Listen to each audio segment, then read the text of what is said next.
भाइयों और बहनों, अगर आपने पीएम आवास योजना में आवेदन किया है तो ये वीडियो आपके लिए बहुत ज़रूरी है, क्योंकि सरकार ने साफ संकेत दिए हैं कि 2026 में पीएम आवास का पैसा आना शुरू होगा। लेकिन एक बहुत आम गलती की वजह से हज़ारों लोगों की किस्त अटक सकती है। इस वीडियो में मैं आपको साफ साफ बताऊंगा पैसा किस महीने आ सकता है, किन लोगों का नाम नई सूची में है और कौन सी गलती सबसे ज़्यादा पैसा रोक रही है। इसलिए वीडियो को अंत तक ज़रूर देखिए ताकि आपको साफ पता चल सके कि आपका पैसा आएगा या अटकेगा। पीएम आवास योजना 2026, पैसा आने की तारीख और वो एक गलती जो आपकी किस्त रोक सकती है। विषय: पैसा आने का समय और सीधा भुगतान। सरकार की तरफ से मिले संकेतों के अनुसार 2026 की शुरुआत से ही आवास योजना की राशि लाभार्थियों के खातों में भेजने की प्रक्रिया शुरू की जा सकती है। ये पैसा किसी एजेंट, बिचौलिए या तीसरे माध्यम से नहीं जाएगा, बल्कि सीधे उसी बैंक खाते में आएगा जो सरकारी रिकॉर्ड में पहले से सत्यापित है। इसका मतलब साफ है कि जिन लोगों के दस्तावेज पूरे हैं और बैंक जानकारी सही है, उनके लिए इंतजार अब ज़्यादा लंबा नहीं होना चाहिए। किस्त अटकने की सबसे बड़ी वजह। लेकिन यहीं पर सबसे बड़ी गलती सामने आती है, जिसकी वजह से हज़ारों लोगों की किस्त अटक जाती हैं।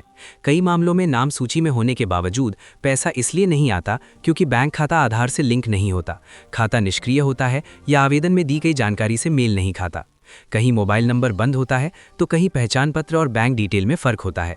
ऐसी स्थिति में सिस्टम खुद ही भुगतान रोक देता है। नई सूची और पात्रता के नियम।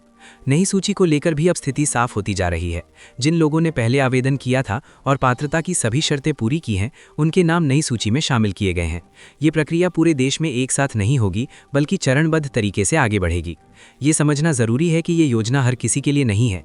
जिनके नाम पर पहले से पक्का मकान या ज़मीन दर्ज है, जो सरकारी नौकरी में है या जिनकी पारिवारिक जानकारी नियमों से मेल नहीं खाती, वे इस योजना के दायरे में नहीं आते।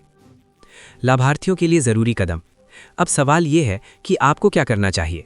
सबसे पहले अपने बैंक खाते की स्थिति जांचिए और ये सुनिश्चित कीजिए कि वो आधार से लिंक और सक्रिय है। दूसरा, आवेदन में दिया गया मोबाइल नंबर चालू होना चाहिए, क्योंकि सारी सूचना उसी पर आती है। तीसरा, अपने दस्तावेजों में नाम, जन्मतिथि और अन्य विवरण एक दूसरे से मिलाकर देखिए ताकि कोई तकनीकी रुकावट ना आए। याद रखिए, सरकार ने प्रक्रिया को पारदर्शी बना दिया है। अब जिम्मेदारी आपकी है कि आप अपनी जानकारी सही रखें। बैंक केवाईसी और पारिवारिक जांच।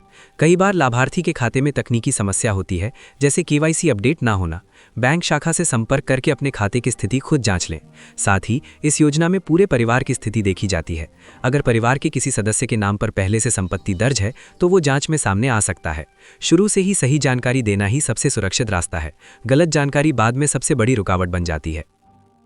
सरकार ने पैसा तय कर दिया है और रास्ता साफ कर दिया है। अब ये आप पर निर्भर करता है कि आप सही तैयारी के साथ आगे बढ़ते हैं या नहीं। अफवाहों पर ध्यान ना दें और आधिकारिक सूचना पर ही भरोसा करें।